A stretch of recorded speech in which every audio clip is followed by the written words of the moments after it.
하나님 말씀을 받도록 하겠습니다.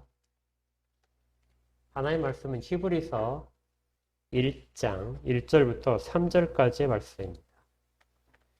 신약성경 353쪽에 있습니다. 히브리서 1장 1절부터 3절까지의 말씀이요. 자, 우리 같이 한 목소리로 읽도록 하겠습니다. 시작! 옛적에 선지자들을 통하여 여러 부분과 여러 모양으로 우리 조상들에게 말씀하신 하나님이 이 모든 날 마지막에는 아들을 통하여 우리에게 말씀하셨으니 이 아들을 만유의 상속자로 세우시고 또 그로 말미암아 모든 세계를 지으셨느니라. 이는 하나님의 영광의 광채시요 그 본체의 형상이시라. 그의 능력의 말씀으로 만물을 붙드시며 죄를 정결하게 하는 일을 하시고 높은 곳에 계신 지극히 크신 이의 우편에 앉으셨느니라.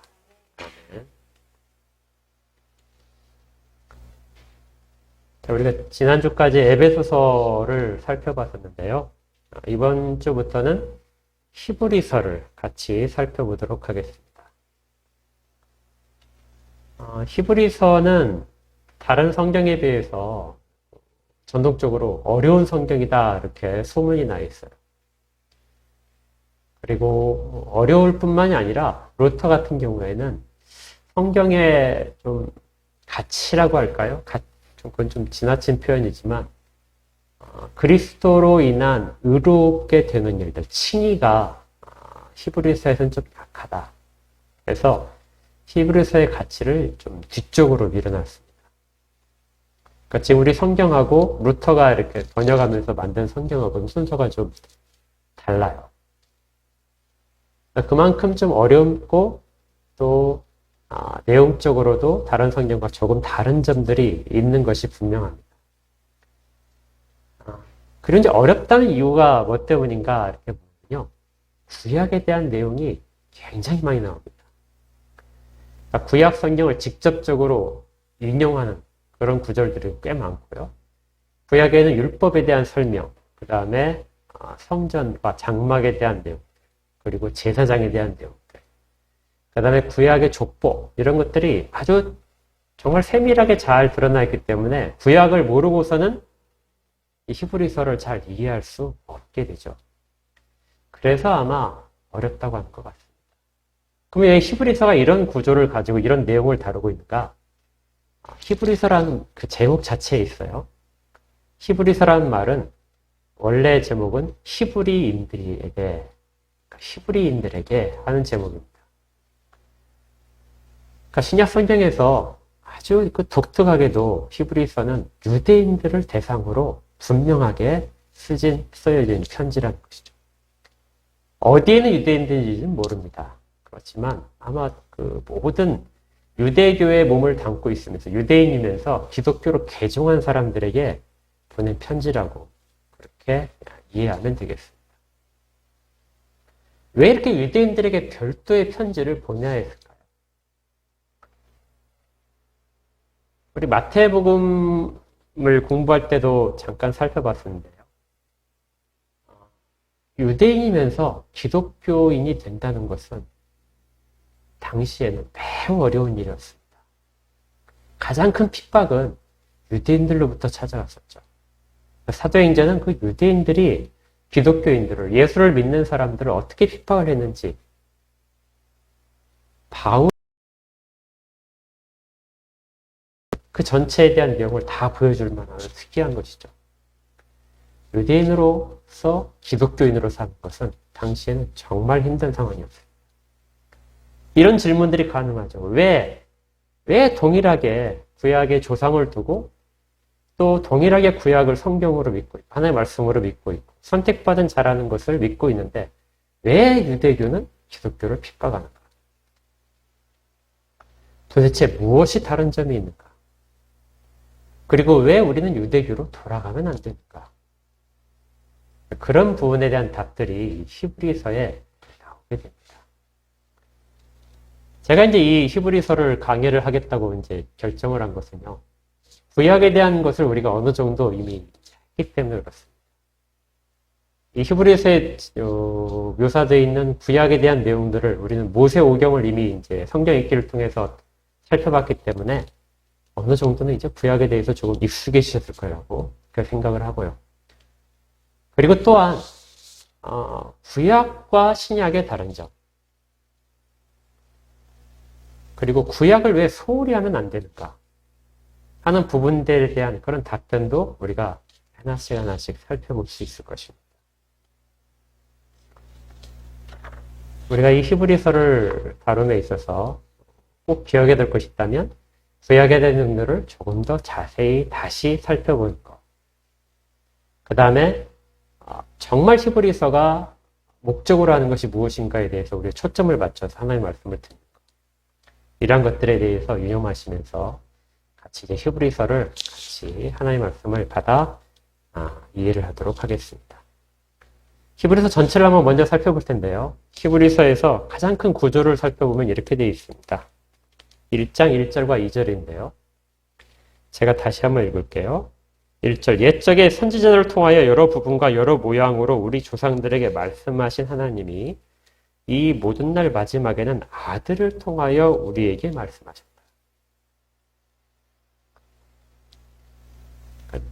모든 성경의 내용들을 히브리서에서 지금 소개하면서 옛적의 선지자를 통하여 하신 말씀들이다. 하나님이 하신 말씀들이라는 거죠. 그리고 신약에 대해서는 아들을 통하여 우리에게 말씀하신 내용이다. 이렇게 정의를 합니다. 그리고 나서 2장 1절부터는 이제 이런 내용들이 이어지는데요. 그러므로 우리가 흘러 떠내려가지 않도록 함이 마땅하니라. 그러니까 아들을 통하여 우리 주 예수 그리스도를 통하여 말씀하신 내용들, 그 다음에 구약에서 말씀하신 그 내용들을 우리가 들은 것에 대해서 더욱 유념하자. 그래서 우리가 그것으로부터 흘러 떠내려가지 않도록 해야 된다. 이것이 이제 히브리서 전체의 내용에서 쭉 설명할 내용입니다. 그리고 나서 마지막 13장에 가시면요. 13장 22절에 이렇게 되어 있습니다. 형제들아, 내가 너희를 권하노니 권면의 말을 용납하라. 내가 간단히 너에게 썼느니라. 지금까지 쭉 쓴 것을 뭐라고 하냐면 권면이라고 합니다. 그러니까 히브리서를 누가 썼는지는 잘 알 수 없지만 구약과 신약에 있는 모든 내용들에 대해서 그 구약과 신약을 비교하면서 유대인 기독교인들에게 그 내용을 자세히 설명을 해주고 그것들을 잘 알음을 통해서 결코 그 진리로부터 떠내려가지 말아라 하는 권면이 이 히브리서 전체에 대한 내용이라는 것이죠. 그래서 구약과 신약이 계속해서 반복적으로 비교되어 나옵니다. 그 부분이 히브리서를 좀 어렵게 사람들에게 다가가게 하는 부분이에요. 우리는 이걸 하면서 제가 설교를 준비하면서도 여러분에게 가능하다면 좀 쉽게 구약과 신약의 비교를 하려고 하는데 하다 보니까 그게 쉽지 않더라고요. 그래서 아무튼 쉽게, 조금 더 쉽게 그렇게 다루면서 해볼까 합니다.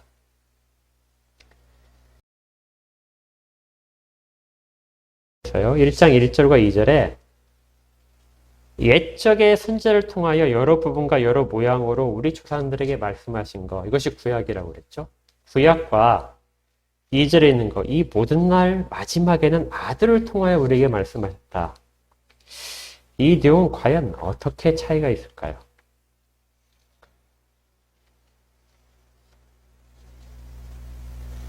선지자를 통해서는 그렇게 말씀하셨는데 아들이라고 표현된 예수 그리스도를 통해서는 이렇게 말씀하셨다. 그러니까 두 가지에 대해서 비교를 해보게 만드는 거죠. 근데 이 비교를 하기 위해서 히브리서에서 시작하는 말 자체가 그 비교에 대한 한계점을 분명히 이야기를 해줍니다. 앞에 1절 시작이 뭐라고 되어 있죠? 옛적에 이렇게 되어 있습니다. 이 옛적이라는 말은 우리가 보통 옛날에는 이렇게 하는 겁니다. 옛적이란 말의 반대말이 뭘까요? 반대는 지금에 지금 혹은 앞으로는 뭐 이렇게 현재와 미래 이런 것들이 옛적에 대한 반대말이 될 거예요. 그렇다면 옛적과 그런 것들을 비교를 하는데 이 히브리서에서는 아주 독특하게 비교를 합니다. 뭐냐면 1절에는 옛적에 이렇게 되어 있는데요. 이것과 비교되는 말이 뭐냐면요. 2절에 이 모든 날 마지막에는 이렇게 되어 있어요.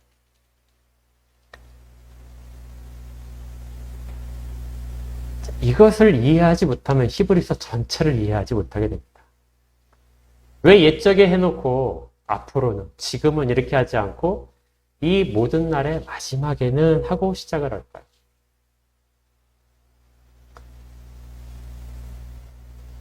우리가 보통 시간을 따질 때 가장 특별하게 그 기준으로 잡는 것이 보통의 경우에는 우리 각자의 자신입니다. 나를 기준으로 해서 내가 겪었던 일들은 다 옛날이고요. 내가 지금 현재 겪고 있는 일들은 현재고, 그리고 앞으로 겪어야 될 일들은 미래죠. 이것이 나를 기준으로 한 시간입니다. 그런데 이것보다 좀 더 객관적인 시간이 있죠. 객관적인 시간은 우리 시계로 따지는 겁니다. 시계로 해서 언제부터 언제까지는 그 이전의 일들, 언제부터는 언제까지는 그 이후의 일들, 이런 식으로 따지는 것이 정확한 좀 객관적인 기준을 가지고 정하는 시간 단위입니다. 이 시간 단위는 그래서 객관적으로 정하기 위해서 나온 단위가 해와 달과 별의 움직임을 가지고 만든 시간 단위죠. 그런데 이 시간 단위에 대해서 히브리서는 다른 단위를, 다른 기준을 이야기하는 거죠. 그게 뭐냐면 아들입니다. 아들이 이 땅에 오기 전의 시간과 온 후의 시간을 구분을 합니다. 그러니까 그 시간에 대한 기준이 우리 모든 자신도 아니고 해와 달과 별의 움직임도 아니고 아들이 이 땅 가운데 드러나시기 전의 시간과 그 후의 시간으로 딱 구분된다는 것이죠. 아들이 이 땅 가운데 오시기 전을 뭐라고 그래요? 옛적에 이렇게 합니다. 이전이라는 뜻이에요. 이전에는 이런 뜻입니다. 그리스도 이전에는 이렇게 했다. 그리고 나서 그리스도로부터는 이렇게 된다 하는 시간 단위가 그렇게 딱 갈라지게 됩니다. 그러니까 시간 단위에 대한 좀 더 정확한 이해가 필요하다는 것이죠. 그런데 이 시간 단위를 말을 하는데 그리스도 이후의 시간 단위를 뭐라고 하냐면요. 이 모든 날의 마지막을 말합니다. 우리가 사는 시대를 뭐라고 그래요? 이 모든 날의 마지막 시간이다. 근데 그러면 이 모든 날이 뭘까요? 단순히 말세라고 생각하시기에는 여기 조금 문제가 있습니다. 우리가 그냥 말세다 하면은 모든 것들이 끝나는 것이다 이렇게 하는데 무엇이 끝나는 것일까요? 내가 죽는 것도 말세에 대항하고 종말이기도 하고 그리고 세상이 다 무너지는 것도 종말일 텐데 정말 가장 분명한 뜻은 이 이전의 내용들이 끝나는 것을 말합니다. 그러니까 여기서 이 모든 것이라는 말은 앞에는 옛적이에요. 앞에 옛적으로부터 쭉 오던 그 시간이 그리스도가 오심으로써 그것들이 마지막이 되었다. 그리스도가 이 모든 옛적에 있는 것들의 마지막이다 하는 것이죠.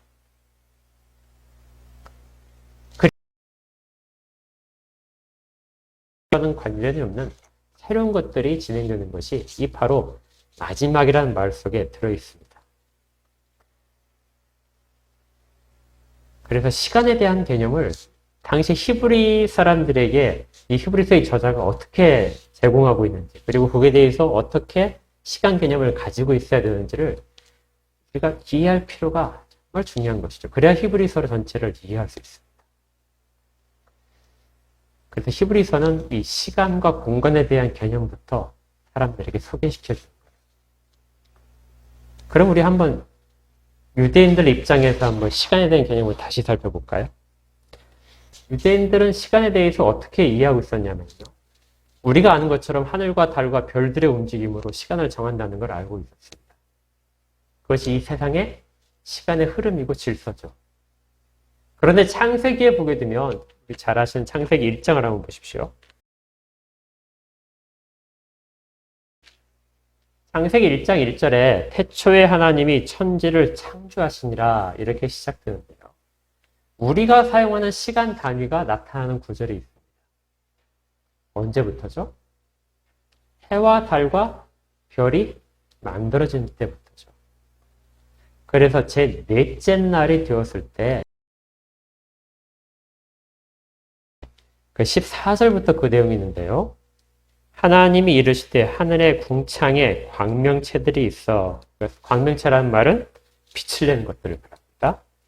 낮과 밤을 나누게 하고 그것들로 징조와 계절과 날과 해를 이루게 하라.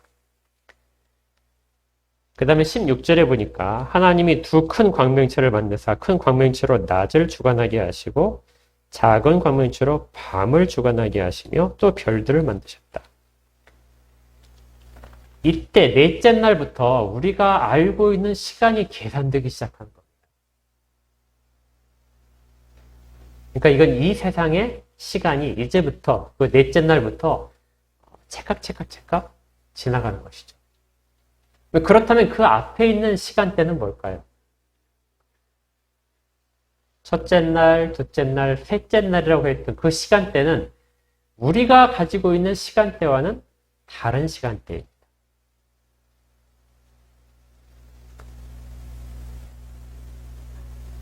그러니까 유대인들은 이렇게 생각을 하고 있는 거죠. 시간대라는 것은 두 개가 있다. 하나는 해와 달과 별의 움직임으로 우리가 시간을 쭉 측정하는 그런 시간 단위가 있는데 그 시간 단위는 독자적인 것이 아니라 그 이전에 이미 만들어진 다른 시간대에 속해 있는 일부다.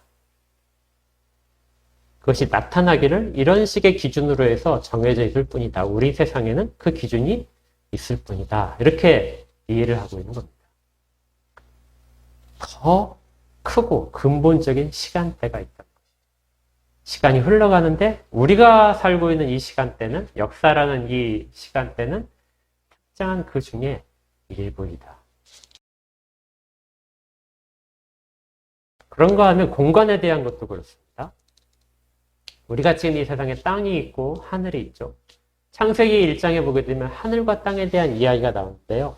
하늘에 대해서는 아주 특별한 단어를 씁니다. 우리 성경에 보게 되면 그냥 하늘이라는 그냥 말로 이렇게 되어 있는데요.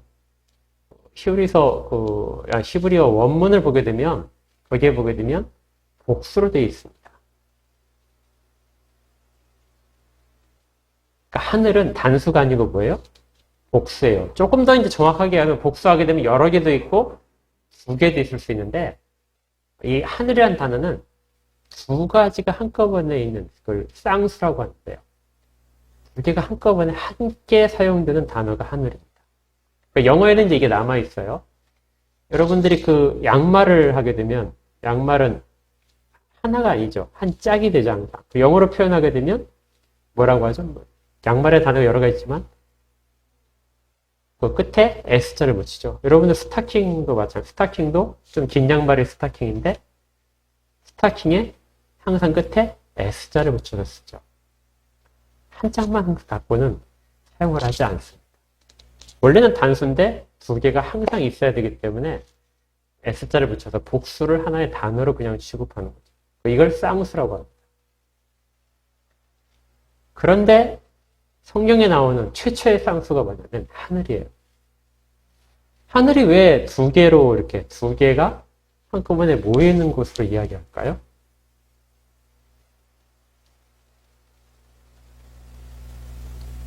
유대인들은 우리가 보는 세상, 하늘에 별이 있고 달이 있고 하는 세상, 새들이 날아다니고 비가 오고 하는 이런 세상의 하늘과 그 하늘 위에 있는 다른 하늘이 있다는 걸 알고 있었습니다.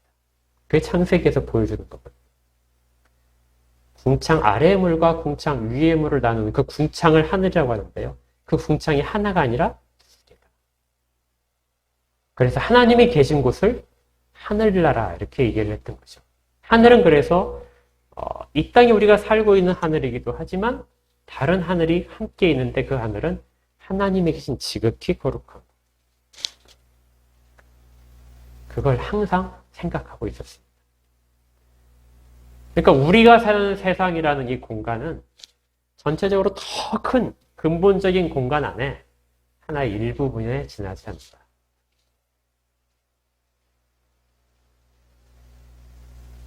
이것이 유대인들의 공간에 대한 개념입니다.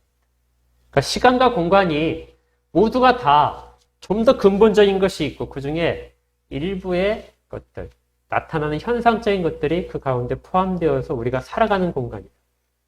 그래서 우리가 살고 있는 역사도 우리가 살고 있는 공간과 시간대에서 표현되는 모든 것들, 이루어지는 모든 것들은 더 큰 역사 가운데서의 한 일부에 지나지 않는다.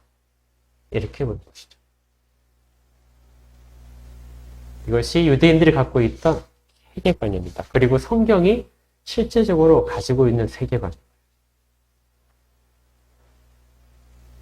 그러니까 모든 사람들이 우리가 장차 주께서 오실 때 이루어질 일들을 소망하게 되는데 그 소망하는 그 세상은 지금 이 세상에 우리가 겪고 있는 현상적인 세상과는 다를 수밖에 없습니다. 그래서 계시록에 가게 되면 어떤 일들이 기록이 되어 있냐면요. 계시록에 한번 찾아볼게요. 요한계시록 21장을 보십시오.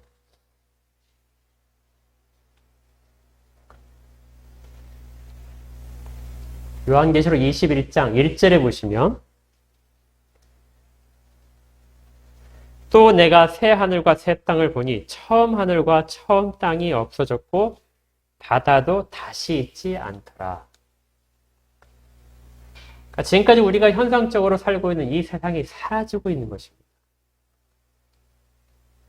그렇죠. 그런데 이 세상이 사라지면서 그동안에 우리가 몰라고 있었던 더 근본적인 하늘에 있는 그 더 근본적이고 완전한 것이 2절에 이렇게 되어 있어요. 또 내가 보매 거룩한 성 새 예루살렘이 하나님께로부터 하늘에서 내려오니. 그러니까 이 하늘이 있다는 것이죠. 좀 더 근본적인 하늘. 그 하늘로부터 새 예루살렘 성이 이 땅 가운데 새로 지어진 땅으로 내려온다. 이것이 시간의 마지막, 공간의 마지막에 이루어질 일이라는 것입니다. 그리고 22장에서는 이렇게 되어 있어요. 5절을 보시면 자, 그때 이루어질 일들이 쭉 써 있는데요. 5절에 다시 밤이 없겠고 등불과 햇불이 쓸데없으니 이는 주 하나님이 그들에게 빛이심이라. 다시 뭐가 없어요?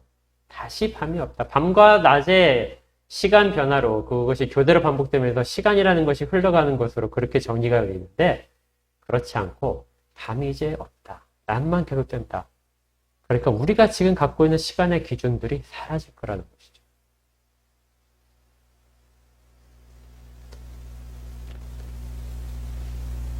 이전에 우리가 살고 있던 것들은 다 달라질 것이다.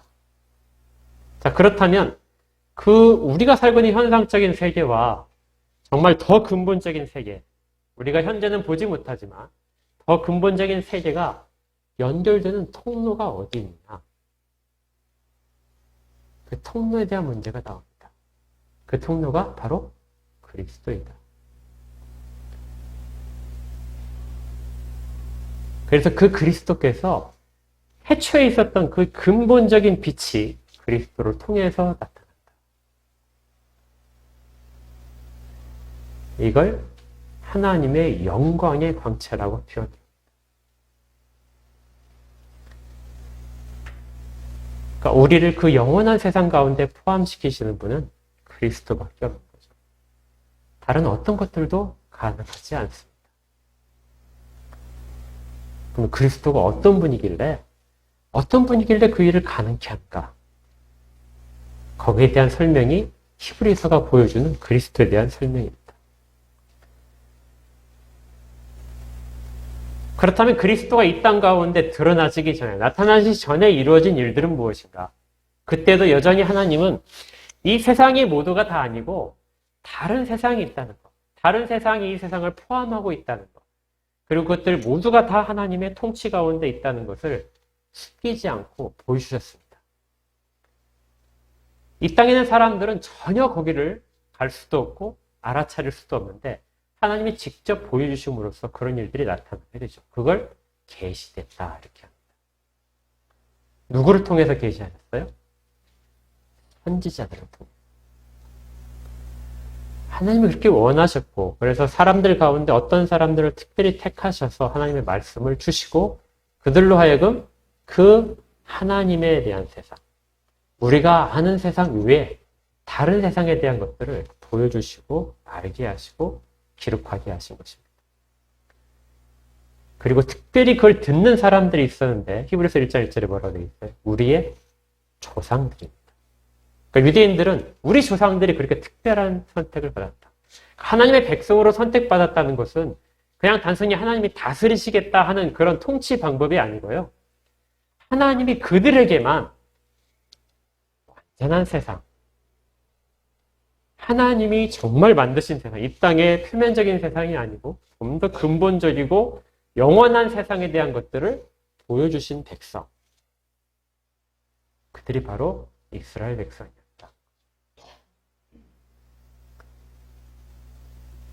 그렇게 해서 히브리서는 일정에 선지자를 통하여 여러 부분과 여러 모양으로 우리 조상들에게 말씀하셨다. 이렇게 되어 있습니다. 여러 부분이라는 것은요, 시간적인 여러 번입니다. 그러니까 여러 시대, 역사 시대가 오면서 왕조가 바뀌고 중요 인물들이 나타나지만 그럴 때마다 여러 번 모세, 다윗, 사무엘 여러 사람들 있죠. 엘리야 뭐 이렇게 쭉 나오는 모든 사람들을 통하여 각 시대마다 나타나셨다는 것이죠. 그들을 통하여 조금씩 더 많이 하셨다. 그 다음에 여러 방법이라는 것이 있습니다. 이 선지자들이 하나님의 말씀을 받아 전해줄 때 여러 가지 방법으로 했어요. 그런데 그 방법들이 뭐냐면요. 어떤 사람들은 이상한 자연현상들을 봅니다. 어떤 사람들은 꿈을 꾸고. 그래서 선지자들이 각각의 그 하나님으로부터 말씀을 받는 방식이 다양했는데 그런데 모세는 하나님으로부터 직접 대면하여 특별히 말씀을 받았습니다. 하나님과 대화를 했다고 나와 있거든요. 민수기에 보시면 이런 구절이 있어요. 민수기 12장 6절부터 제가 읽어드리겠습니다. 너희 중에 선지자가 있으면 나 여호와가 환상으로 나를 그에게 알리기도 했다. 환상을 통해서 하나님의 말씀이 임하기도 했다는 것이죠.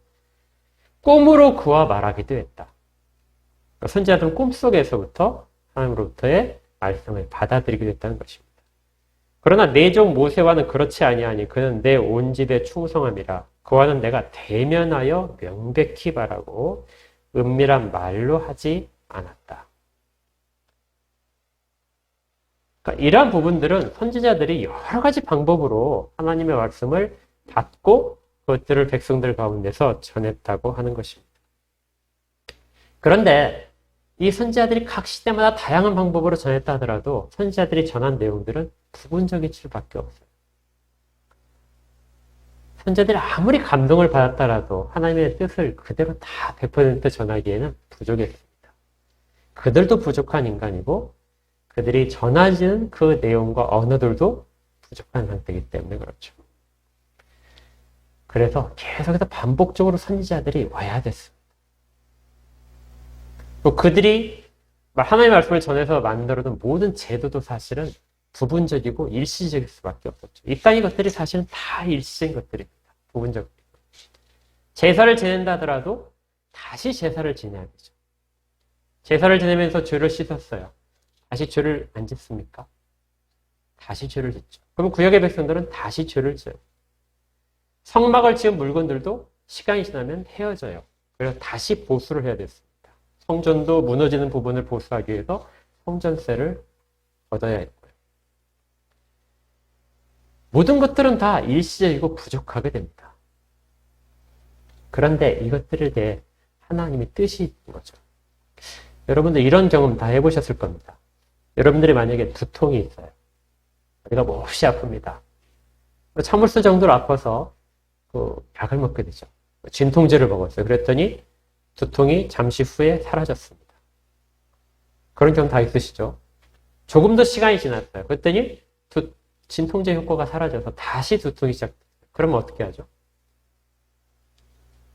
다시 또 먹어야 되죠. 예, 진통제 몇 시간 간격으로 먹을 수 있으니까 먹습니다. 이런 일을 해요. 어떤 때는 뭐 며칠 동안 안 아프다가도 또 아플 수 있어요.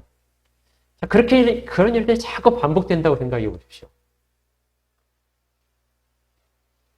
그러면 이제 어떤 걸 결정을 해야 되죠? 그냥 아플 때마다 진통제 하나씩 먹고 그냥 살아가는 방법. 두 번째는요? 그렇죠. 그 근원을 잡아야죠. 왜 내가 이런 일이 반복됩니까?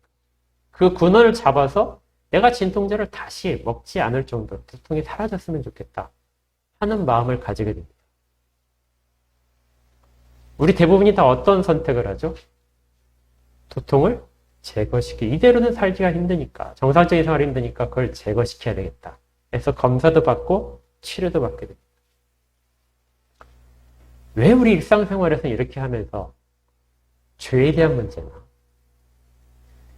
아니면 말씀에 순종하는 문제에 대해서는 그렇게 생각을 못하는 것이죠.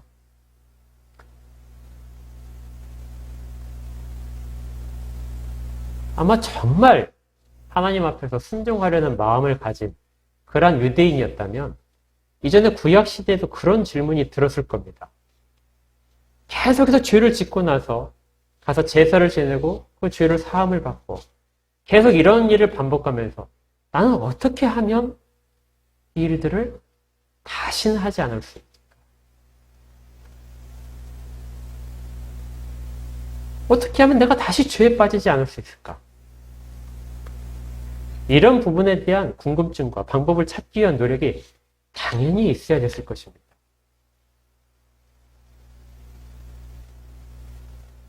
그렇겠죠? 근데 별로 그런 일들이 기록이 잘 안 돼 있어요. 한 번만 하면은 다, 모든 것들을 다 할 수 있는 그런 방법. 정말 근원적인 치료가 일어날 수 있도록 하는 방법에 대한 갈구가 있어야 되는데, 실제적으로 거기에 대해 성공한 사람이 아무도 없는 것입니다. 아무리 노력을 하더라도. 그런데 이것이 성경 가운데 나타난 적이 있어요. 요한복음 한번 찾아보십시다. 요한복음 4장을 한번 보세요. 우리 몇 주 전 설교에서도 한번 찾아봤던 구절인데요. 영과 진리로 예배한다, 이 구절 기억나시죠? 예. 예수님께서 사마리아 지방으로 일부러 여행을 하셨습니다. 그리고 그 우물가에서 여인을 만나서 대화하는 장면인데요. 이 여인과의 대화 장면 중에서 아주 궁금한 장면 하나가 나와요. 10절 볼까요? 예수께서 대답하여 이르시되 내가 만일 7절 보겠습니다. 사마리아 여자 한 사람이 물을 기르러 왔음에 예수께서 물을 좀 달라 하시니, 아주 평범한 내용이에요.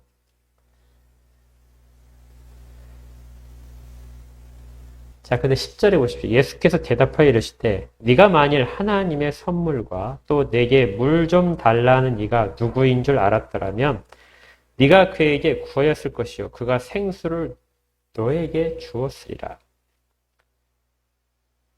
11절에 여자가 이르되 주여 물 기를 그릇도 없고 이 우물은 깊은데 어디서 당신이 그 생수를 얻겠습니까?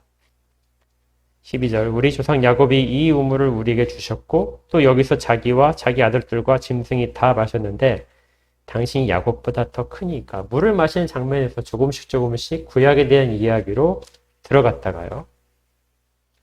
13절에 예수님께서 말씀하십니다. 예수께서 대답하여 이르시되 이 물을 마시는 자마다 다시 목마르려니와 내가 주는 물을 마시는 자는 영원히 목마르지 아니하리니 내가 주는 물은 그 속에서 영생하도록 솟아나는 샘물이 되리라. 그러자 이 여자가 이렇게 한다. 되게 어리석은 질문처럼, 답변처럼 보이는데요. 여자가 이르되 주여 그런 물을 내게 주사 목마르지도 않고 또 여기 물 기르러 오지도 않게 하옵소서.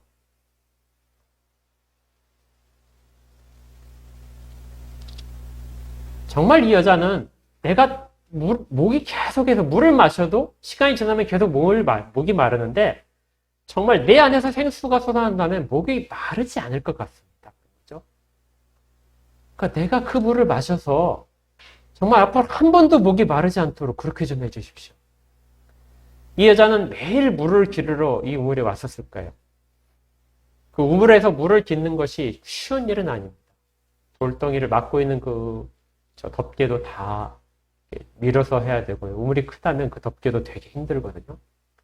그리고 나서 물을 떠올리는 깊은 물이기 때문에 우물을 떠올리기도 힘듭니다. 그런데 여자가 이야기해요.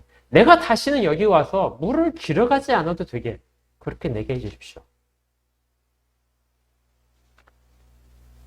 단순히 물에 대한 이야기지만 이 여자는 한 번만 그런 일이 발생하면 내가 다시는 이 반복적인 일을 계속해서 수고롭게 할 일을 없앴으면 좋겠습니다. 주님이 그 물을 주시겠다는 것이죠. 선지자를 통하여 하나님께서 계속해서 말씀을 주시자 누군가는 그런 질문이 드는 겁니다. 비슷하게. 내가 정말 말씀을 주셔서 내가 다시는 다른 선지자들 기다리지 않게 하옵소서. 내가 다시는 죄를 지어서 죄의 사함을 받기 위해서 다시 짐승을 데리고 가서 제사를 지내는 그 일들이 다시는 없게 하옵소서. 정말 그랬으면 좋겠습니다. 그런 모든 소망에 대한 답변처럼 그 일들이 일어난 것이죠. 그것이 바로 마지막이라는 단어 속에 나오는 것입니다. 이 모든 일들은 이제 다 끝난 것이다. 다 마지막이다. 누가 그 일을 다 하셨다고요? 아들이 하셨다. 아들을 통하여 하나님이 이 모든 것들에 대해 마지막을 보았습니다. 그래서 제사도 필요 없고 더 이상 성전에 가서 짐승을 죽이는 것도 필요 없고 네가 다시 죄사함을 받기 위해서 어떤 일을 하는 것도 필요가 없고 다시 선지자가 나타나서 너에게 말을 전할 필요도 없다. 아들을 통하여 모든 것들을 다 하셨다는 것입니다. 이것이 가능한 이유는 그러면 그리스도가 누구시길래 이것이 가능합니까? 왜 그분이 모든 것들, 이전에 우리 조상들에게 그 긴 세월 동안 이루어진 모든 것들을 다 마치시는, 단 한 번에 다 끝내시는 그 어떤 일들이 어떻게 가능합니까? 3절에 이렇게 되어 있습니다. 이는 2절 끝에요. 이 아들을 만유의 상속자로 세우시고 또 그로 말미암아 모든 세계를 지으셨느니라. 이 아들에 대한 소개하는 그 부가적인 설명, 그 종속절이 쭉 나오는 것인데 그 중에 그로 말미암아 모든 세계를 지으셨기 때문에 그렇다. 그러니까 그리스도는 어디에 속하신 분이에요? 우리가 사는 이 땅에 속하신 분이 아니라는 겁니다. 그 땅을 어떻게 하셨어요? 만드신 분이에요. 그 만드실 뿐만 아니라 그 이전에 있던 하나님이 계시는 그 하늘이라는 다른 하늘의 것도 그것도 만드신 분입니다. 그런 분이시기 때문에 이 땅에 있는 모든 부분적인 것들을 다 해소시키실 수 있는 분이다. 3절에 또 이렇게 돼 있어요. 이는 하나님의 영광의 광채시고 그 본체의 형상이시다. 우리 가운데 보이신 것이다. 본체는 보이지 않지만 그것이 나타난 것이 바로 이 아들이다.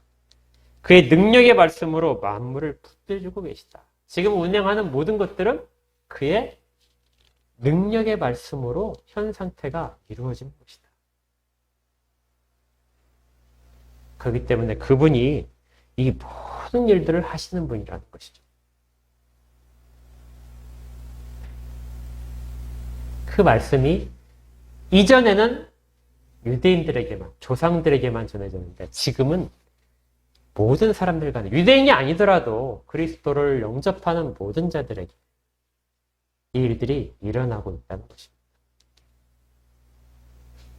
그래서 유대교와 기독교가 어떻게 다른가?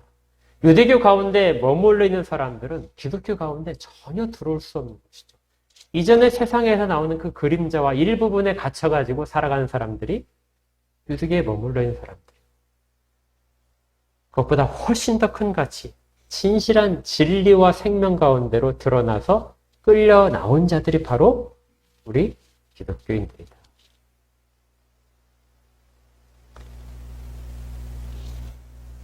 그래서 우리는 이 부분에서 히브리서를 앞으로 우리가 살펴보면서 기억해야 됩니다.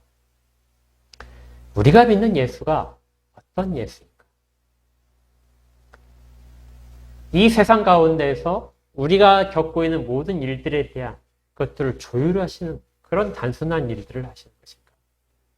내게 어떤 것들 필요한 것들을 마치 뒤에서 집사처럼 공급하시고 나를 붙들어 계시는 겁니까? 아니면 정말 더 크게 봤을 때 우리가 이 땅 가운데 사는 모든 것들이 그림자에 지나지 않고 정말 더 큰 세상 그 부분으로 초대하셔서 들어오게 하시는 그런 일들을 하시는 분인가? 만약에 우리가 이런 예수를 만나지 못했다면 그리고 이런 예수를 구주라고 고백하지 못하고 있다면 우리는 여전히 현실 세계에서만 갇혀서 살아가는 사람들인 것입니다. 그렇다면 그리스도께서 마지막에 하신 말씀들이 우리 가운데 유효하지 않을 수 있습니다. 신약 성경이 하나님의 백성들에게 보여주고 싶은 세상은 이 땅 가운데서 모든 것들이 만족되고 잘 되는 세상으로서의 가치를 주시는 것이 아니고요. 그 너머에는 더 큰 세상의 가치, 그것들이 우리 가운데 이미 찾아왔다는 것을 복음으로써 증거하는 것입니다. 그것이 바로 복음의 정체이고 그렇게 살아간 사람들이 우리 앞서 살았던 믿음의 선배들인 것이죠. 우리도 이 땅 가운데 삶이 잠깐이라는 것을 깨닫고 이것들이 장차 나타날 것들에 대한 영광스러운 것들에 대한 그림자라는 걸 깨닫고 이미 한 번에 완성돼서 마지막을 고한 그것들을 다 가져오신 예수 그리스도 안에서 이미 이루어졌다는 것을 알아내고 그 더 큰 세상, 더 참다운 세상, 생명으로 가득 찬 세상에 우리가 예수 그리스도를 통하여 이미 속하게 됐다는 것에 대한 자각을 가져야 그래야 우리는 다른 신앙의 길을 갈 수 있습니다.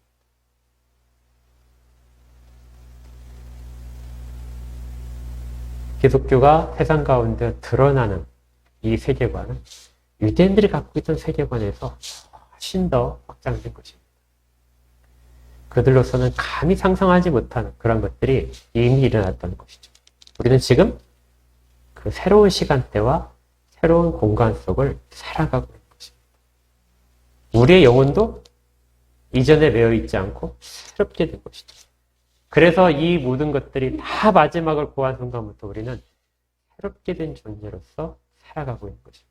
아직 그 극치는 오지 않았지만 이미 우리는 그 속에 속해 있는 사람들입니다. 이러한 것들이 우리의 마음속에 굳건하게 자리 잡아야 합니다. 그리고 이것을 우리가 함께 걸어가는 것입니다. 우리 한특교회는 모든 지체들 가운데 이 일들이 참으로 영광스럽게 나타나도록 우리 주님의 은혜가 매일매일 가운데 풍성해지기를 주의 이름으로 축복합니다. 기도하겠습니다.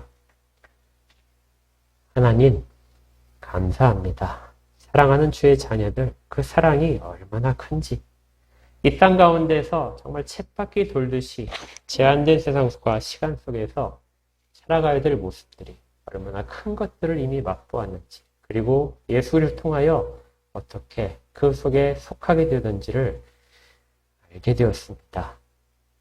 큰 세상, 참다운 세상, 생명이 가득한 세상이 저희 가운데 있음을 깨달아 이 땅의 것들로만 만족하지 않도록 하시고 그 더 큰 세상이 원하는 가치관대로 살아가는 하나님의 백성들이 되도록 도와주시옵소서.